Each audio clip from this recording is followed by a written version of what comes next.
Bonjour, bonjour, bonjour la famille, bonjour à tout le monde, coucou. J'espère que vous allez bien, moi aussi je me porte très bien. Les lois, les 1er août, ainsi lobby bien, les lois jeudi, le 1er août, vraiment, to kumisi nzambe, azan nzamba malam, ainsi qu'on bat la biso bande, on a comme si biso, le 1er août, to zomisi batondo et painae. Gloire et louange et zonga et pas nzambe et belé to bota makina bango et belé to zaki na moto kota na bango 2024 ba komi na mois ya août te mais yo nanga to koti mois ya août to kumisa nzambe azamalam azopesa biso susu vie souffle de vie bonne santé. Shalom shalom na ba homme de Dieu ba chantre de l'Éternel ba shalom bisika bisu bino boboto bondeko na kati ya mabota na bino. J'espère que vous êtes très bien. En tout cas, yenge na bande connexion ya Bundu ya Congo na église ya MPV ya Longo boboto bondeko na kati ya mabota na bino. Bande konanga topesa pe ba salam alaikum na bande kona biso ya ba musulman. J'espère que baza bien. Bande ko sika naza lumière eza makasi mingi te molili eza mwa makasi na video nanga mais bolanda elongité bolanda couleur ekobimisanga te mais bilo bolanda maloba oyo eza kobima na kati ya video oyo. Bande ko nanga biso toyaka kande na yebisaka bino soki na yoki soki na moni eke motema nanga etutisami ke na lekisa émission wana na kolekisa yango. Alors yo ndeko nanga oyoki émission oyo ozwi 1+. Soki eza ya yo te yo sala nini lekisango epai ya mukolo na yango. Partager, surtout quand tu partages aux ba groupe partout dans ba Facebook na yo et komeli mukolo ya likambo wana et puis nzambe atie loboko nzambe apambolier yaya ou bien à se repentir et sengo ezapa na yo bénédiction ekokita des générations na kati na ndako na yo. Alors na ko conseiller bino avant la tia audio oyo avant la tia bino eloko nini ndeko mwasi na yebi epete mbala liboso na mona ye menzambe aza toujours ko pesa leur mbongo ba instruction oyo alanda parce que nzamba zali na posa na ye. Bande konanga soki nzamba zo ko insister epa ya moto yeba ke nzamba lingi yo nzambe alingi yo yango zo insister parce que tellement ozo boya nde place nzambe awa ko peso mukongo parce que nzamba sala biso mabete satan siko akoya aya ko accuser yo mwana ozo kotela mwana ozo pesa ba instruction mwana ozo loba na ba prophète azo yoka te tikangala sala nini na sakana na ye na beta ye da bando ko mikolele kaki to mona ki ndeko na biso mama Rebecca o na kozongisa ba audio te bino so boyoka ki yango esala ki panique mokili mobimba ayaki na vision na ye nzamba lobi na sœur mbongo a se repentir. Bande ko boyebi motema ya sœur mbongo te boyebi motema ya lor mbongo te motema ya ngai te ngape na yebi motema na ote. Okomona ngana wa na télévision naza mutu malamu nazali gentil na lobaka malembe na tambola ka malembe olobi mama wana zaka mutu malamu mais nzoka na kati nanga nazali motema mabe lokola ndeko mobwe na Danemark aza mundele ya 33 ans abomaka bato azoka ba fille ya 13 ans bamona kaka babungaka na kati ya Danemark aviola bango abomi abwaki na mai mais ba yeba kate poso ka bwaki na mai ba dene bungi ba yeba te mais nzamba la kate mais moi mobile de 33 ans chef d'entreprise azape na copine na ye mais nzoka nde akanga ba jeune fille surtout ba 13 ans ba 14 ans bazo ko bunga mais nzoka nzamba la te ba cameraman oyo bato ba cha ba lupango na bango nde eye ko sauver mwana moko akangaki ye ya suka wana ba policier balobi non lokola to trouvaki vélo na ye na balabala oyo balandi ko se ba koti na bandako bazuzwi ba caméra oyo ekaptaka na balabala ti ba ye ko mona place nini ba koti saki mwana wana na caméra ya voisin ezwaki. Alors yo tozama na caméra liboso ndako te biso nyonso tosoba ba caméra totia na baliboso bandako ekosunga na ka ya criminalité nde baye kotrouve mwana wa mibomelaki ye te mais sakangi ye basinga aviole ye na minute oyo bakangi ye société eningani mwa copine na ye akamwi mobali oyo nga navandaka na ye azalaka sase abomaka bato moto ayebaki te bozolanda alors botalaka moto na elongi te ye nde aza mosantu oyo nde aza mabe oyo nde moto aza bien te moto nzambe nde ayebi biso nzambe nde ayebi komona eloko ya mwindu fumi ya mwindu likolo ya libanga ya mwindu oyo yo komona te okepela biso ovandi nzoka nde ovandeli fumi abandi koswaya soki profesie ye bazolobela moto surtout so balobi na bango te kaka kokufa balobi kaka ase repentir yaya koyaka kofinga te koyaka koloba bolongo na bilobela na bino te parce que na mokili oyo moto nyonso aza na lisumu na ye moto azali na lisumu te azali te et puis nasistaka ntango nyonso so na ye na likambo etali prophesie baexaminaka yango yaya soki oexamine yango eza nango ya yo te obwakisi yaya oyebi ke non oyo eza yanga te mais bafingaka prophesie te bafingaka moto apesi yo prophesie te meme moto oyo akoma baevangile ebele na bible ntango amonaka mwana mwasi azoprofetize afingaka ye te longwa kuna alobaki ne kaka ke prophesie oyo eza ya nzambe te soki olobi na moto ke prophesie eza ya nzambe te ofingi ye te olobi na ye verité mais oyo eza ya nzambe okoyebaki oyo eza ya nzambe voilà okoexamine nga sikoyo nayaka nanga kosala baanalyse naye nanga napesi nanga na examine yango te parce que eza ya ngai te eza ya long bongo na koexamine yango pourquoi ye moko nda koyoka prophétie na aexamine yango donc tozongi susu alors ntango long bongo bapesi prophétie wana ndeko mosusu mpe oyo boyebi paster nani oyo prophète Moïse Kasongo ndenge nayebisaka bino na insistaka toujours na kotelaka ye te mais ezali moto oyo nga mpe nayebi te nzambe na ye nani mais eza nasepelaka koyoka baprophétie na ye mpo ekoexamine yango soki etalinga epuis makambo ebele alobaka ekokisama awuti koloba likambo moko ya mai kalambai bino moko bomonaki alobi ke mai kalambai nzambe azoloba tika distraction kota na bonzambe kota na bajen concert na yo wana majabulu akosimbisa yo touche bakila ekotanga alobaki yango bato nyonso longwa kuna omonaka makambo ya STT soki nzambe apesi este mokongo abika alingi kutu kobeta lisolo ya STT c'est Dieu qui parle. Si vous avez une prophétie à Est, aussi longtemps nous avons l'accès STT. Est-ce que nous avons une guerre?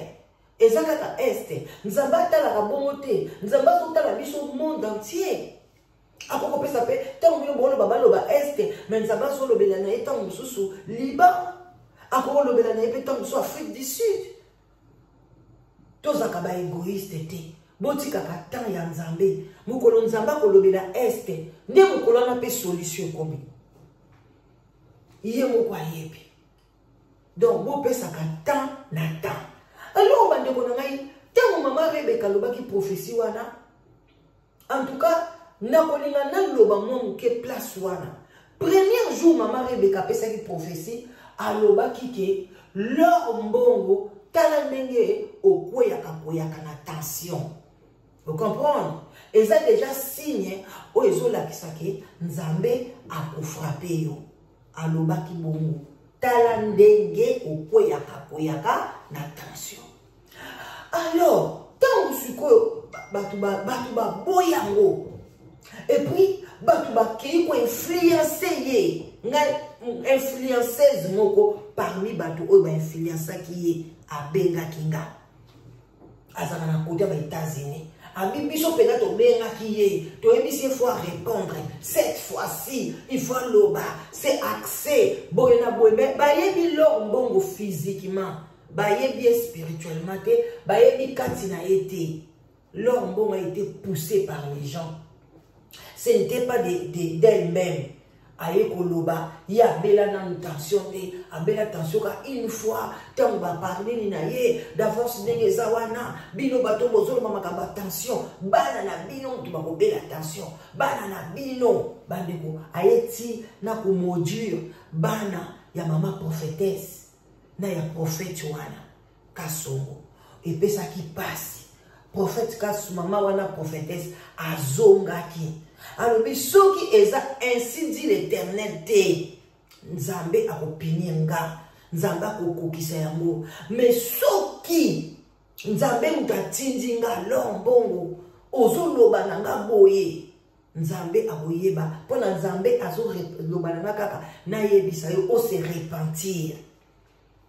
Et puis, ndeko mwasi nde aye ko changer un peu version. Habiter leur mbongo, ceux qui osent se repentir te, au bandako kwea na tension et kozala ba signe oyo nzamba ko lakso ke abandi ko frapper yo. Bandeko wana sikoyo langage wana c'est à vous maintenant bo examiner yango. Leur mbongo bati ezalaki ye moko te. Si c'était leur mbongo na ye moko, alobaki aleka aloba. Mais comme moi j'ai pressenti que Batou va pousser qui est, et puis Nzamba Linganga Mingi, ben moutou moko parmi Batou va pousser qui est, aux États-Unis, à Benginga pour dire que moi je suis parmi. Oh, Bandeko Nangai, l'homme bongo, hein, tondo, ce qui tonda, comme on les a tonda. L'homme bongo, tiazo kola, wana Bandeko Nanga, comme on les a qui l'orte.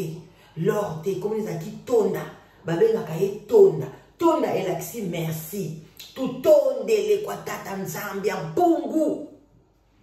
Donc lors d'Amazon Kanga a dit la danoise a eu des formations dans la source. Biso soto lo bela moto, nzamba fongo la likolo atinda ka batu ba compétence biso ba information. Lombo ni ngazana akoli na kombo ya tonda. Et puis lombongo ndenga azawana bandeko nanga akoli azalaki mwindu nga maye ko ebisanga lombongo azaka pembe mama na ye aza pembe mais oyo bakoli na ye bantamboli na ye balie na ye lombongo azalaki mwindu. Donc pembe ya lombongo ezali pembe oyo babakisaka na nzoto o bato bakoma komela mwa bato bakoma kozwa mwa tonga bato bakoma kopakola eza nango pembe abotami nango te ou bien bamosusu bazalaka botami mwindu tanga azokola bandi kosimba mbongo te mpe bandi yango moko kosala nini kochange bamafuta moko azopakola mais azalaki mwindu bato bakoli na ye malgré mama na ye aza teint clair mais ye azalaki na ye mwindu. Tokota penza na détail ya vie na ye makasi te pour vous dire tant pas koyokanga partager et liker l'émission alobaki la danoise azoloba masola solo et puis la danoise alingi ngai la danoise nzambe kaka nzambe azoloba kaka ke na lingai kutuna beto kara mais Dieu me dit chango kaka na site na ye. Alors bandeko nanga ko partager et comme na ye et que vous allez sengo pour la bino oyo nyonso a partager ki émission et que comme la ki leur mbongo boza déjà na miso nzambe boza na ebele ma pambole ebele biso ba ota musu nzambe pa côté siso na outi boy ezaka ta mususu to sala ki émission wana et puis leur mbongo e komelie nzambe asepeli. Alors bandeko nanga l'air leur mbongo e ko répondre bongo Dieu en tout cas ndeko mobali to bandana na oya mobali ndenge maman Rebecca a lobaki après pasteur Moïse voilà pas le kaki ya yende to kocha yango ya yeko lobalobi ngai na ye ko retirer prière nanga parce que moi j'ai prié pour leur mbongo moi je viens retirer est-ce que ba retirer un peu prière déplace nga pe na kama ki so na bi oh ba sai na nzambe toi tu as prié pour quelqu'un si quelqu'un a boyi na ye ou bien l'ingine ba prière na yote Pourquoi tu dois retirer ça? Plus on a mon qui est un peu compliqué, bande ko bolanda. Na chaka mon pe na TikTok nanga. En tout cas, botela qui est makasi. Et ça la kinga et sengo mingi na TikTok nanga. Ba o nyoso balingara kolanda la danoise na moi ba makamna mike na TikTok. TikTok nanga kaka la danoise. Kangi sango a un mot la danoise au petit un. Au mot nanga na TikTok. Tozo kende sikoyo. TikTok. Image, je pense que je n'ai pas un problème avec maman Laure. C'est une maman que je respecte beaucoup. Elle est chantre de l'Éternel. Ma mère, on a sala qui a au sang de la peau naïe. Na ndenge na yokaki. Comme les aki bandiminae les eye na retiré prière nanga na kombo na Yesu. Mali misanga. Et kabongo. Et puis, na ebisi na bana na nga nyonso bosa sou ba débat na ba réseaux sociaux.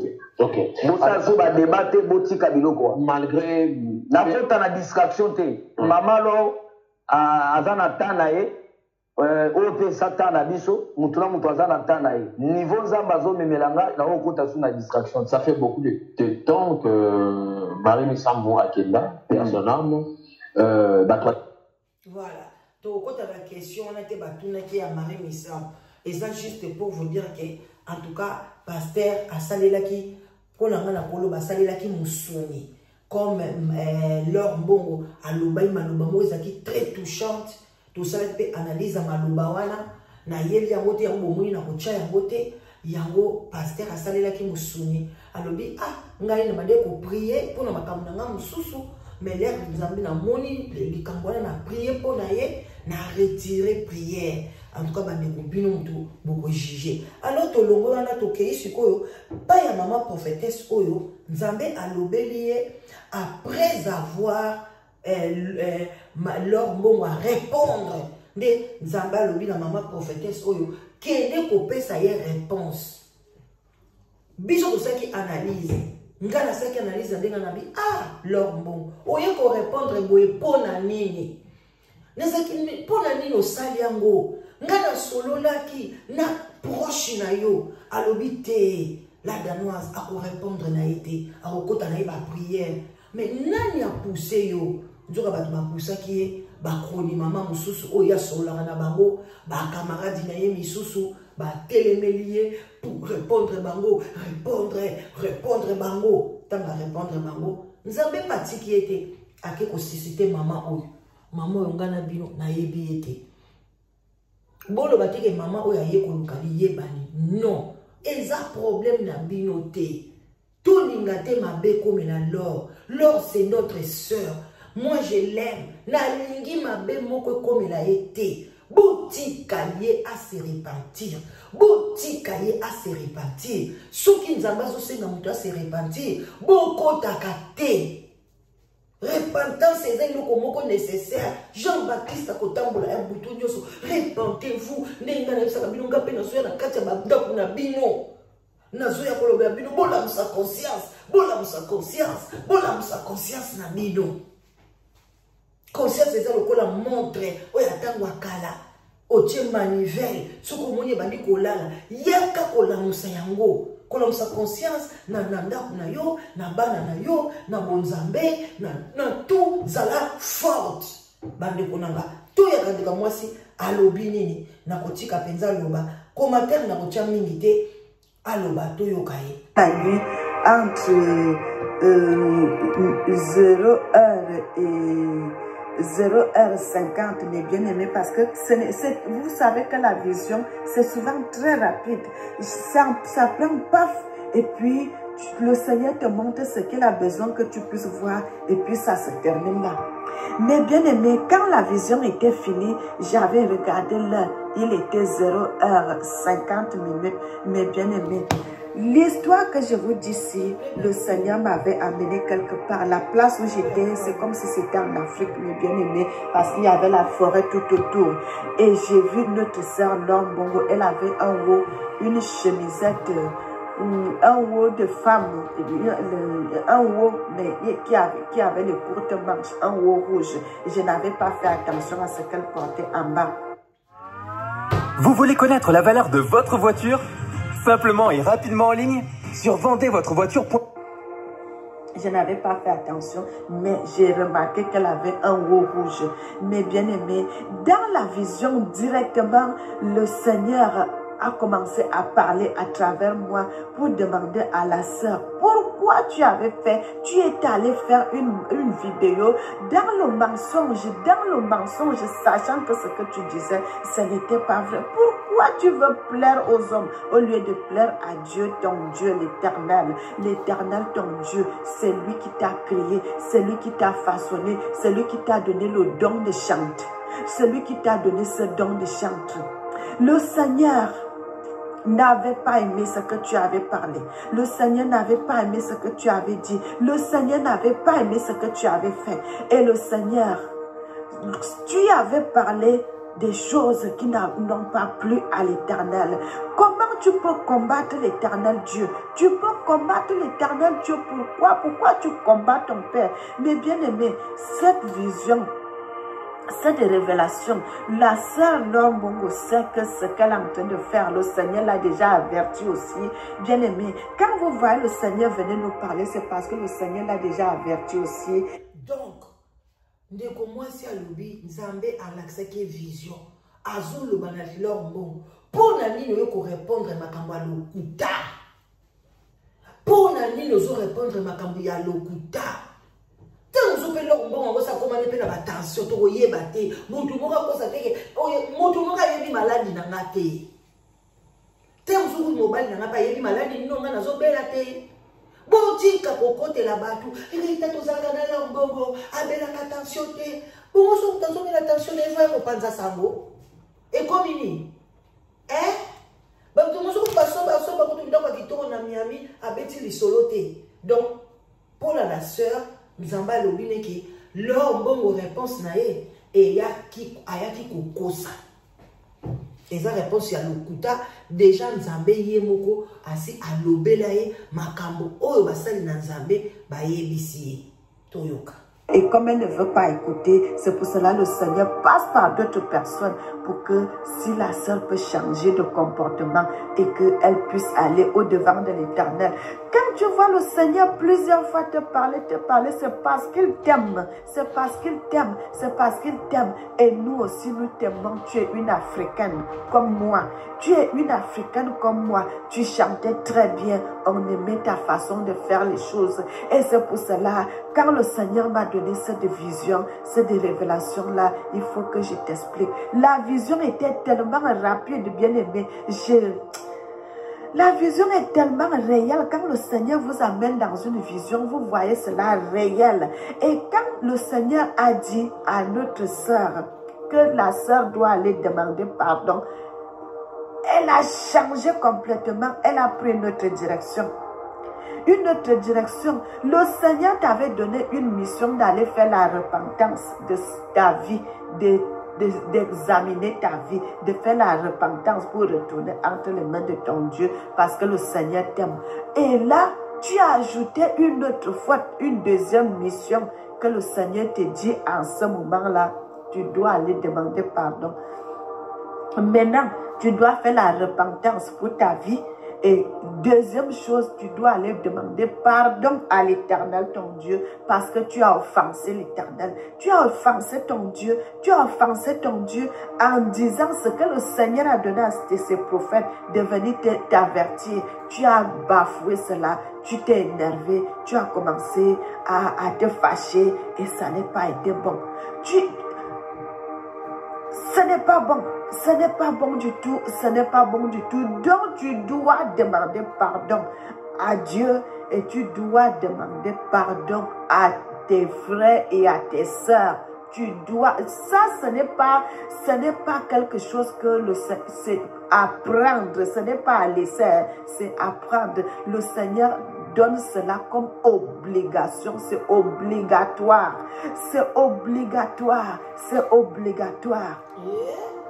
C'est obligatoire. Tu dois demander pardon à Dieu et tu dois demander pardon à tes frères et sœurs que tu as parlé mal. Que tu as parlé mal. Zabazo senga leur bongi. Il faut zonga na réseaux sociaux. Il y a partagé vidéo au sunga. L'homme bon, tu dois rentrer dans les réseaux sociaux. Toujours le banga dans ça analyse, mais c'est à toi qui vas examiner leur bon. Ce qui m'a comme au ça qui dans les réseaux sociaux, est normal. Gloire à Dieu. Mais ce qu'on s'est senti coupable, que Dieu m'a déjà averti. Nanzela ya batu ebele, nanzela nangai moko, l'ormbo, tu sais que obeli saka mwana, azaka la problème ya cœur. Tu sais comment Dieu a sauvé ton enfant. Batu ebele, babeli saba na maladie ya mitema, opération ezalaka. Donc, soit tu liwa, soit tu kobika, mais nzamba biki sa mwana na yo. Je crois na Congo ya Olive. Alors, toi qui es venu, koya suko ko maudire bana ya baninga, bakokufa, olelo bakoto maman wana yemo ko apesi prophétie, akobela attention, mais toi tu es venu maudire bana na ye bakobela attention, toi quand que toi tu es une maman, tu as des enfants, moi na moko abima na pasi. Alors Dieu te demande de venir dans les réseaux sociaux, de demander à maman Rebecca pardon. De demander à frère Moïse pardon. Parce que Makambo Balobaki, tu le sais, Dieu te demande de te repentir. Et puis moi, si Dieu me demande de me repentir, je le dis à haute voix, je vais me repentir. Quand on te dit de repentir, on ne dit pas que tu es une sorcière. On ne dit pas que tu es entré dans les occultistes. On ne dit pas que tu es entré, ça, tu es franc-maçon. Non. Il y a beaucoup de péchés que Dieu nous demande de se repentir. Il y a aussi beaucoup de choses que Dieu nous demande de faire et puis on ne les fait pas. C'est aussi un péché devant Dieu. Le péché, ce n'est pas seulement d'être sorcière. Le péché, ce n'est pas insulter les gens. Si Dieu parfois te demande de prendre soin des orphelins et tu ne le fais pas, pour Dieu, c'est une obéissance. C'est une obéissance que tu dois réparer. Mes frères et sœurs, partagez la vidéo s'il vous plaît. Alors qu'ils sont venus, c'est à cause de l'amour. C'est à cause de l'amour. C'est à cause de l'amour qu'ils sont venus avec ce message. Quelqu'un peut aussi avoir cela, le Seigneur te donne ce message. Mais tu gardes cela entre toi, tu dis non, moi je ne dirai pas. C'est à cause de l'amour. C'est à cause de l'amour que le Seigneur, ces gens sont venus te donner ce message. Et tu te fâches. Tu te fâches. Pourquoi? Est-ce que ce n'est pas vrai? Est-ce que ce n'est pas vrai? Toi-même, ta conscience te juge. Ta conscience te juge. Ta conscience te juge. Tu sais ce qu'on dit que c'est vrai. Tu sais ce qu'on dit que c'est vrai. Mais nous ne... Non. C'est à cause de l'amour, Bandekonanga, que Toya Katolo Babiloko Aboy. Ce n'est pas à cause des vues. Bolongo la kangona moto. Soki mutalinga sala ba vu. Ako sala ngope na alongoli bilamba. Azo tambola na caleçon. Azo sala ba des autres. Il y a beaucoup de choses au côté pesa kaba vu koleka oyo. Bolongo la kangona moto na bino. Parce qu'on a aussi beaucoup de choses à faire. Tant que tu peux te ngane tinga bona kosa na ngape lokote. Mbongo YouTube afuta ngai. Je suis chez ma fille. Ako pesa ngango pe na lie nanga.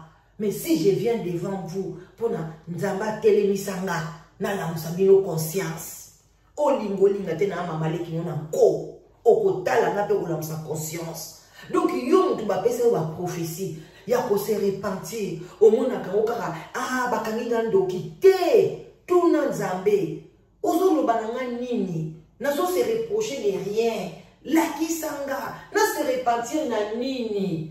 Soki nzamba lobela otako lobela bato muso bale koyebiso ke la danoise nzamba zo senga yo osala boy la danoise ngaba gangela nga et pas bosai na nzambe abenga bi stop nzamba lobi na ngana yiso alingi komona yo lisusu na rando te alingi komona yo te ofinga ata batuna minyati ba mati ba kiti. Maman soko yoki te moto nezola na se. Bande kona wana ya témoigner le bino. YouTube bomona kama sekiti. Ma sekite. Mais le biso ba mususu otokota te bomba botiana ba miniature aya kufina rando azui. Heureusement na yo kaka ngana yo kaka. Maman prophétesse wana soki mama bonzambe azana UK na tika banda mkolwana. Ngata na ye na lobili kama. Na sali policier de la presse, oyo finginga, ochenga na miniature, olobi okoloba, na répondaka liso te na yaka liso orando te pona na yebi conséquence nango tango nzambe alobaki natindaki yongo pona yango te nga natindaki ozala sentinelle na nga olamusaka conscience po ozala sentinelle bandeko yango bomona nga nayaka na baprophétie nde bomona nga soki paster azotambola mabe nayaka epuis nazala na baverset biblique na ngai soki naye na 2 Corinthiens 5 botangi kuna ou bien nayeli bino na Matthieu 10 25 tina 27 nde yango appui na nga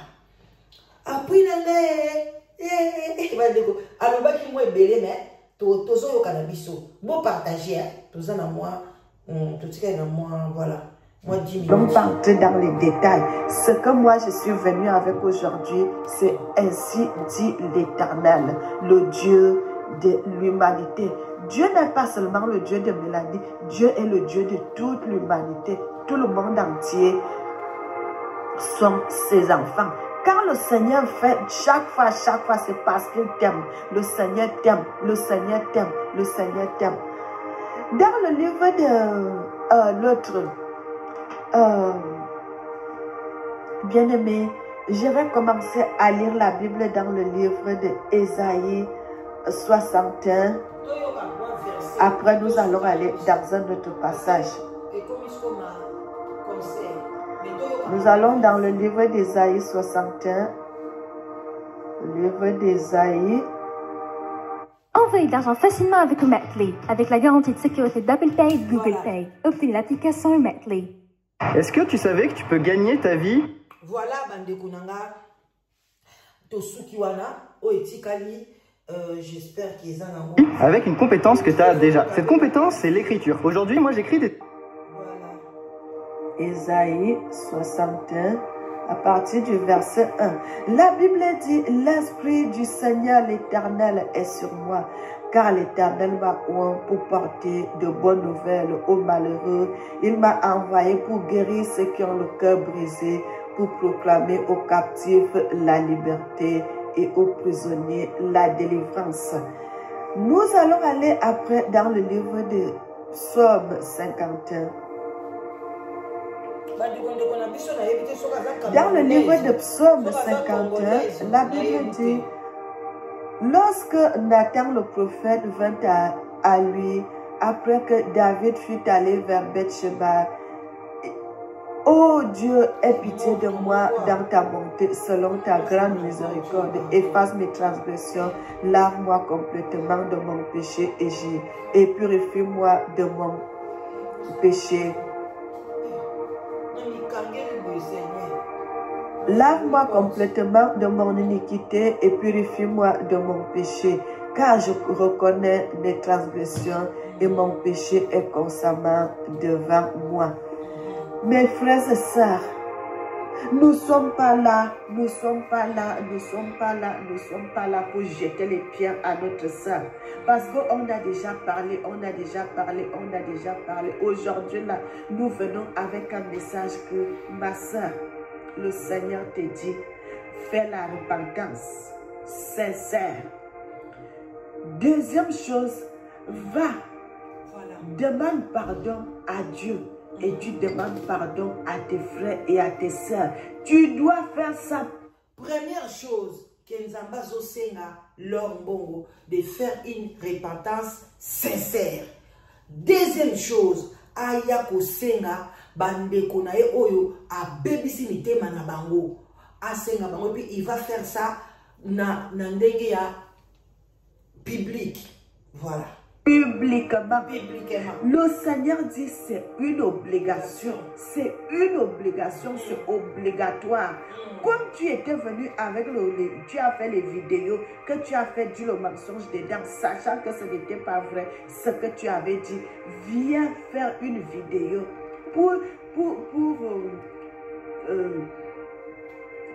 dire la vérité, pour demander pardon publiquement à Dieu. pour demander pardon à tes frères et sœurs que tu as offensés et pour faire la repentance de tes péchés, la repentance de ta vie, d'examiner ta vie, de faire la confession. Mais bien aimé, lorsque nous allons dans les eaux de baptême, n'est-ce pas, nous allons souvent, et il y a les gens tout autour de nous, tu te mets là, tu confesses tes péchés, tu confesses tes péchés, tu confesses tes péchés, tu ne regardes pas les gens qui sont autour de toi. Pourquoi aujourd'hui là, quand quelqu'un croit en Dieu, il ne veut plus demander pardon quand il fait du mal à Dieu. Il ne veut plus demander pardon. Il commence à s'enorgueillir, Vous savez que l'orgueil ne vient pas de Dieu. L'orgueil ne vient pas de Dieu. L'orgueil ne vient pas de Dieu. Dans le livre de... L'orgueil ne vient pas de Dieu. Je suis venue avec plusieurs passages. Dans le livre de Actes des Apôtres, Acte 22, verset 14. Là, nous voyons l'histoire de l'apôtre Paul. Si l'apôtre Paul ne demandait pas pardon, s'il n'allait pas s'humilier, est-ce que le Seigneur allait le remettre encore à ce qu'il puisse voir? C'est parce qu'il avait reconnu sa faute que, j'étais en train de persécuter le peuple de Dieu. Aujourd'hui, là, le Seigneur m'a rendu aveugle. Pour que je puisse voir, il faut que j'aille seulement chez le prophète Ananias. Et Ananias avait prié pour lui et Paul a recouvert la vue. Quand Paul a recouvert la vue, n'est-ce pas, Paul a commencé à servir Dieu. Paul a commencé à servir Dieu. Mais bien aimé, quand nous allons dans le livre d'Ésaïe 38, à verset 1 à 5, nous voyons l'histoire d'Ézéchias. C'était un roi. C'était un roi. Il pouvait bien dire que comme Ésaïe est venu lui dire que donne les ordres dans ta maison parce que bientôt tu vas mourir. Il pouvait dire quoi? Toi, Esaïe, tu es un prophète, moi je suis roi. Je vais t'enfermer. Il pouvait bien faire ça, il pouvait bien dire cela, il pouvait même chasser l'autre Esaïe, que quitte devant moi, je ne vais pas entendre tout ce que tu me dis. Mais il s'est humilié parce qu'il avait su que c'est la voix de l'Éternel. David, il a fait la même chose, ils se sont humiliés. Pourquoi nous, à notre génération, le bien-aimé, s'il n'y avait pas ces passages dans la Bible, on n'allait pas savoir qu'il y avait eu les histoires pareilles. Mais le Seigneur nous a laissé ceci pour que ça nous serve de témoignage. Que quand le Seigneur te parle, le Seigneur te parle, le Seigneur te parle, il voit que tu n'écoutes pas. Il va aller voir une troisième personne pour que la personne là vienne parler. Parce que le Seigneur ne va pas descendre pour venir te parler. Il te parle dans les songes des visions, tu ne veux pas écouter. Il va parler par quelqu'un d'autre pour que la personne vienne t'avertir que quitte sur le chemin que tu es là, retourne sur le bon chemin. Ces gens n'ont pas fait cela. Ils n'ont pas arrêté que non, bon, vous allez faire la prison, vous allez faire ceci, on va aller chez les juges, on va aller faire ça parce que vous avez menti sur moi. Ils ont reconnu leur faute. Ils ont reconnu leur faute. Mais quand le Seigneur, chaque fois, c'est parce que Dieu t'aime, c'est parce que l'Éternel t'aime, c'est parce que l'Éternel t'aime, c'est parce que ton Dieu t'aime. C'est pour cela qu'il envoie les gens de venir te parler, les gens de venir te parler, les gens de venir te parler.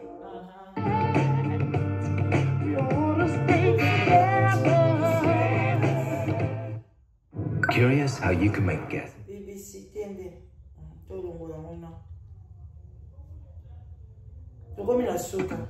L'homme Bongo, retourne entre les mains de ton Dieu.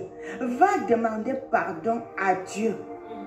Va demander pardon à l'Éternel ton Dieu parce que tu as offensé Dieu. Tu as offensé l'Éternel ton Dieu. Tu sais que tu es aux autres Tengama. Tu es penché sur quelque chose qui n'est pas bon.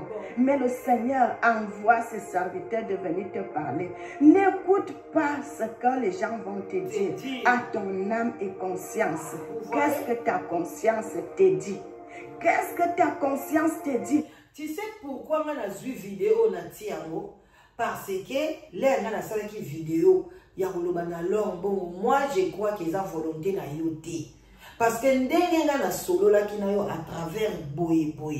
Toi tu ne voulais pas passer pour nous contredire prophétie. Ozaki na on attend au examiner au sambela na yo. Mais ndenge yo yé faut za batu batindi yo. Moi si ozo na une prophétie na à cause ya place ya parole oyo.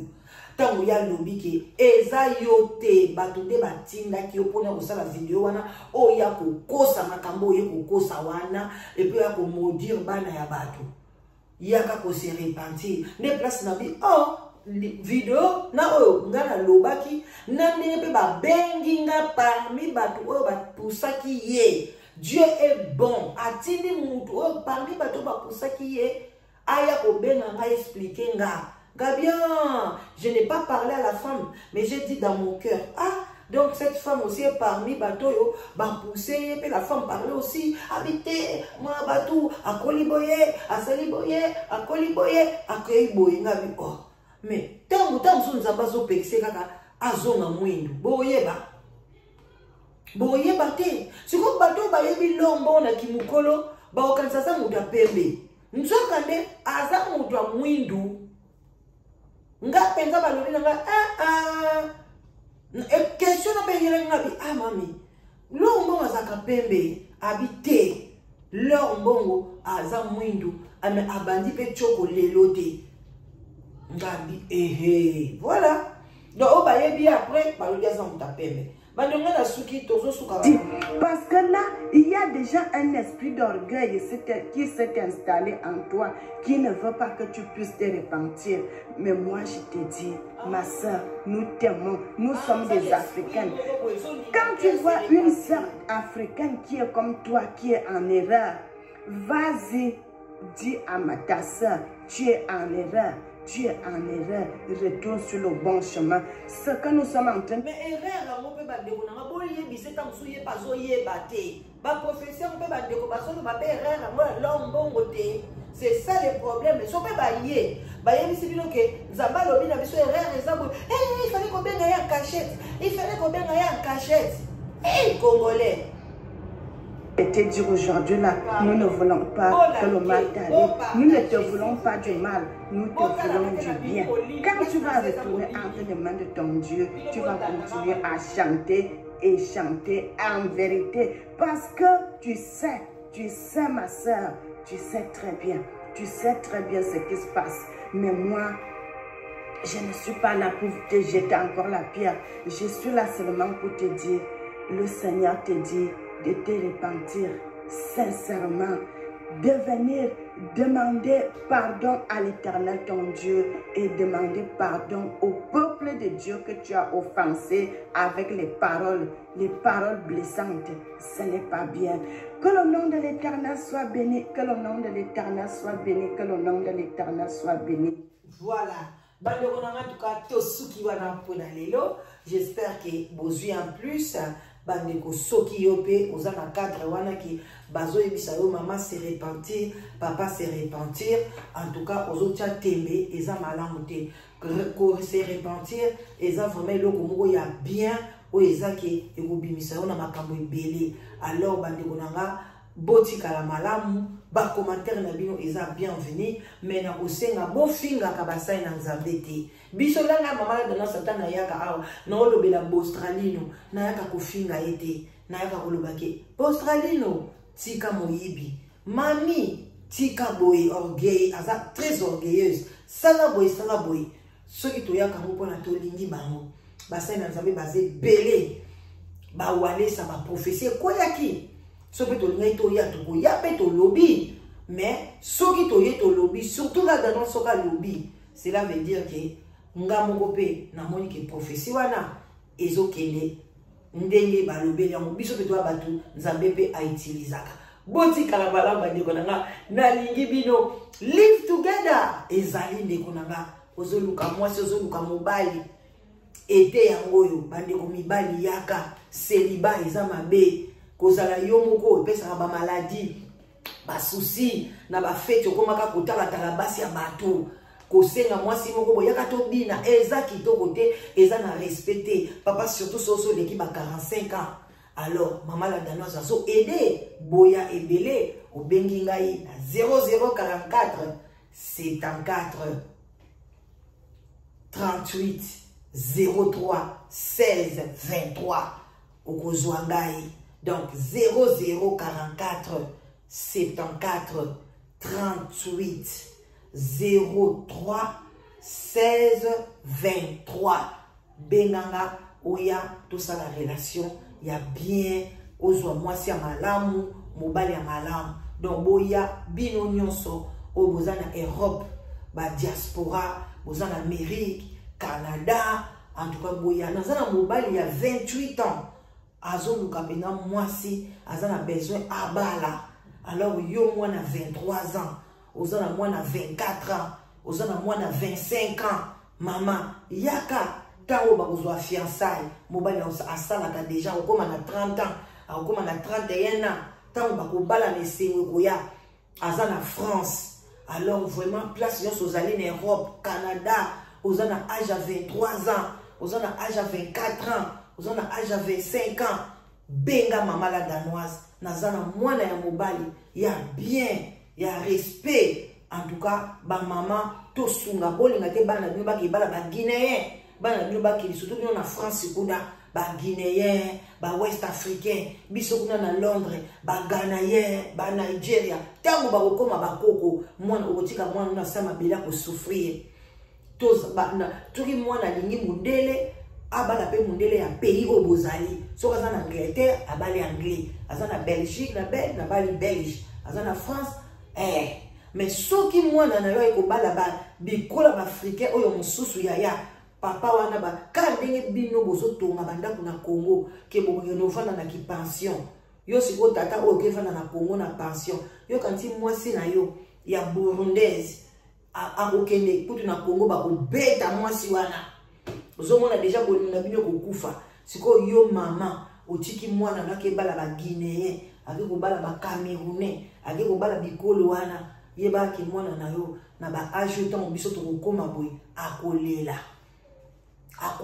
kotika la ye moko na poto. Alors tout ça va bande kwa mibali bazawana en tout cas vraiment nazo luka fi o aboti na noté parce que dans ba fille mère o basi ba boti mais les garçons ni ki mwana mwasi o aboti na noté mama benganga papa benganga sunga mwana na yo e ozala kitoko makasi. Voilà, moi mobile salaka ayekola makambo ya ba piste oyo ya ba avion ndeni ko guider ba avion tout et tout, donc aza quand même atangi nae. Alors salut la famille boya ebele na live together original. Partagez, likez la vidéo. Bye bye.